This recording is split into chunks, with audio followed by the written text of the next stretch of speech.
Everyone, कैसे हो आप सभी। आई होप सो कि आप सभी बच्चे बहुत अच्छे होंगे और आप सभी लोगों की एग्ज़ाम की प्रिपरेशन बहुत अच्छे तरीके से चल रही होगी। मैं आप लोगों की फैसिलिटेटर स्वागत करती है एक बार फिर से आपके अपने यूट्यूब चैनल फ्री स्टडी पर। और आज की इस जो वीडियो है उसमें हम बात करने वाले हैं पॉलिटिकल साइंस के कुछ मोस्ट इम्पॉर्टेंट क्वेश्चन के बारे में। Political science Indian government and politics के सेकेंड सेमेस्टर वाले स्टूडेंट उनके लिए बहुत ही इंपॉर्टेंट होने वाली है, जिनका आगे चल के अभी एग्ज़ाम है। तो चलिए स्टार्ट करते हैं और समझते हैं क्वेश्चन के पॉइंट ऑफ व्यू को कि कैसे जो है क्वेश्चन जो है वो प्रिपेयर होता है। देखिए यहाँ पर जो क्वेश्चन आपके बनते हैं, ये क्वेश्चन पेपर में आपको सिंपल सारे जो भी आपका पेपर कोड क्वेश्चन कौन सा जो है आपका कोर्स है, उसके अलावा सेमेस्टर कौन सा, ये सब गिवन होता है। यहाँ पे मैं आपको बता देती हूँ किस तरीके से क्वेश्चन बनते हैं। यहाँ पे ये जो पेपर है वो आपका 3-4 साल पहले का ही पेपर है, तो इस वजह से यहाँ पर 4 क्वेश्चन अटैम्प्ट करने को बोले गए हैं। बट 2022 में हो सकता है आपको 5 क्वेश्चन अटैम्प्ट करने को बोल दिए जाए। 10 क्वेश्चन होंगे, ठीक, 10 क्वेश्चन में से आपको 5 क्वेश्चन बोल दिए जाए अटैम्प्ट करने के, और जितने भी क्वेश्चन होंगे वो सारे इक्वल नंबर कैरी करेंगे, यानी 15-15 नंबर के क्वेश्चन होंगे। जैसा आपका EVS और हिस्ट्री में आया था, सेम उसी तरीके से। देखो हम यहाँ पे क्वेश्चन देखते हैं कि क्वेश्चन किस तरीके से बनते हैं। ये आपका पहला सैम्पल पेपर है। इसमें देखिए फर्स्ट क्वेश्चन कैसे आया है बनके। फर्स्ट क्वेश्चन आपसे पूछा गया है, आपकी जो भारतीय राजनीति के अध्ययन में जो फर्स्ट यूनिट है, जिसमें हमने अलग अलग विचारधाराओं को पढ़ा था, जिसमें मार्क्सवाद, गांधीवाद और उदारवाद था। वहाँ पे देखिए वहाँ से ये क्वेश्चन आया हुआ यूनिट 1 से। इसमें पूछा है कि भारतीय राजनीति के अध्ययन के मार्क्सवादी तथा गांधीवादी उपागम क्या करनी है, तुलना करनी है। यानी कि यहाँ पे मार्क्सवादी और गांधीवादी को आपको अच्छे से एक्सप्लेन करते हुए बताना है। दूसरा प्रश्न है आप लोगों का भारतीय संविधान, यानी कि यूनिट नंबर सेकंड से आपका क्वेश्चन आया हुआ है, जिसमें पूछा है भारतीय संविधान की प्रमुख विशेषताओं का विचार करना है। 15 नंबर का क्वेश्चन है ये। अब 15 नंबर में आपको कम से कम 6 से 6.5 पन्ने, या फिर कम से कम आपको 4 पन्ने, अगर आपकी स्पीड कम है लिखने में तो आपको कम से कम 4.5 पन्ने का आंसर लिख करके आना है। अब देखिए तीसरा प्रश्न हम देख लेते हैं क्या है। तीसरा प्रश्न आपसे पूछा गया है संसद में, ठीक है, जो यूनिट 3 है आपका, उससे पूछा गया है कि क्या आप इस आंकलन से सहमत हैं कि भारतीय संसद की भूमिका में जो विगत काल में गिरावट, यानी कि वर्तमान काल में जो भी गिरावट देखी गई है उसकी क्या भूमिका है। तो यहाँ पर बेसिकली संसद की जो है आलोचनात्मक जो है उनका विवरण देना है। चौथा प्रश्न आप लोगों का आया हुआ है न्यायिक सक्रियता को लेकर के, कि न्यायिक सक्रियता के विशेष संदर्भ में भारतीय के सर्वोच्च न्यायालय की बढ़ती भूमिका क्या लिखना है, आलोचनात्मक मूल्यांकन करना है। ये चौथा प्रश्न हो गया।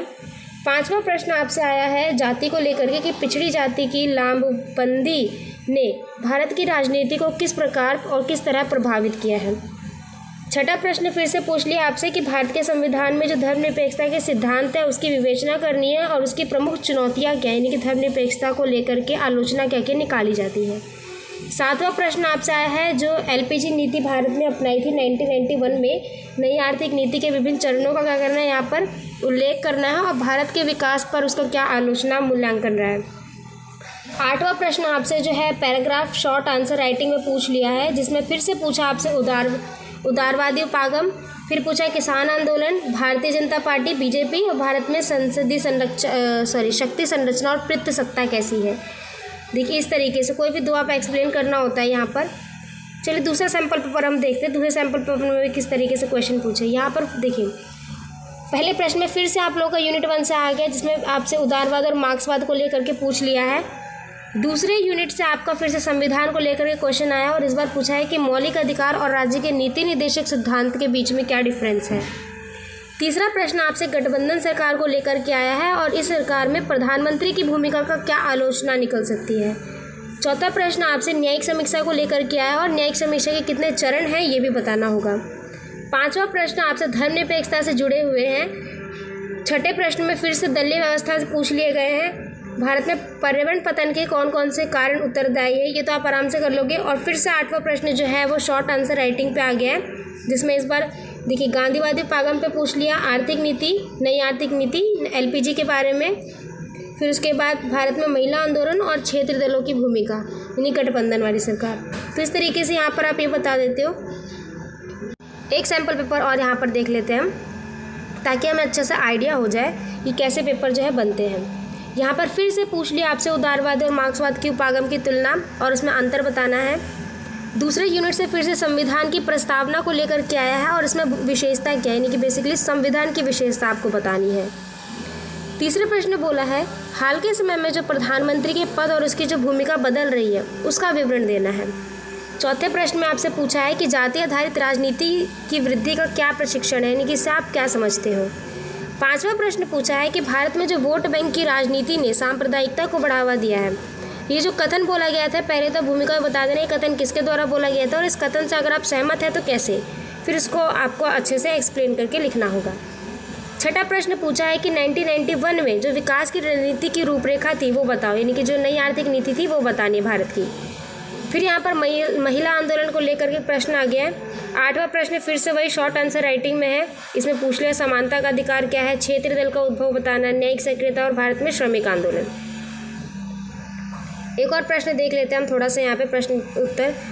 इसमें फिर से गांधीवादी और मार्क्सवाद को लेकर के जो है क्वेश्चन बन गया है। इसमें फिर दूसरे क्वेश्चन में आपने पूछा है कि भारत के संविधान में जो भाग 3 में स्वतंत्रता के अधिकार जो दिए हैं उसकी आलोचना लिखनी है। संसद की बदलती भूमिका का बताना है आपको प्रश्न 3 में। प्रश्न 4 में फिर से आपका जाति का राजनीतिकरण को लेकर के आया है। प्रश्न 5 में धर्मनिरपेक्ष यानी सेक्युलरिज्म पर वाद विवाद की आलोचना पर आया है। प्रश्न 6 में नेहरूवादी जो नीति थी वो क्या थी। प्रश्न 7 में भारत की जो राष्ट्रीय आंदोलन में महिलाओं की भूमिका थी वो क्या थी। और 8वां प्रश्न फिर से आपका शॉर्ट आंसर राइटिंग पर है, जिसमें न्यायिक सक्रियता यानी जनहित याचिका, नीति आयोग, स्वतंत्रता का अधिकार, अनुच्छेद 356 यानी कि जो आपातकाल था वो क्या था। उसके अलावा ये इम्पॉर्टेंट भी है कि भारत में पर्यावरण आंदोलन क्या है। फिर इस तरीके से आप यहाँ पे शॉर्ट आंसर राइटिंग जो है प्रिपेयर कर सकते हो। तो आई होप सो कि आपको ये वीडियो बहुत अच्छी लगी होगी। लाइक करके ज़रूर बताएं, लाइक ज़रूर करें और कमेंट करके हमें ये बताएं कि आप लोग इस क्वेश्चन पेपर को, इस तरह के क्वेश्चन पेपर को कहाँ तक समझ पा रहे हैं। अगर आपको इनमें से किसी भी क्वेश्चंस को समझने में दिक्कत आ रही है तो आप हमारे टेलीग्राम ग्रुप को ज्वाइन कर लो और वहाँ से हमसे पूछ सकते हो। और अगर आपको इन क्वेश्चंस के कुछ आंसर्स चाहिए तो आप हमें कमेंट करके बताओ, हम कोशिश करेंगे कि उसके आंसर्स आपको एग्ज़ाम के आंसर राइटिंग के हिसाब से ही बता दिए जाए। तो मिलते हैं अगली वीडियो में students. Thanks to being here, thanks for watching. Like करना, कमेंट करके ज़रूर बताना और जितना ज़्यादा हो सके शेयर ज़रूर करना।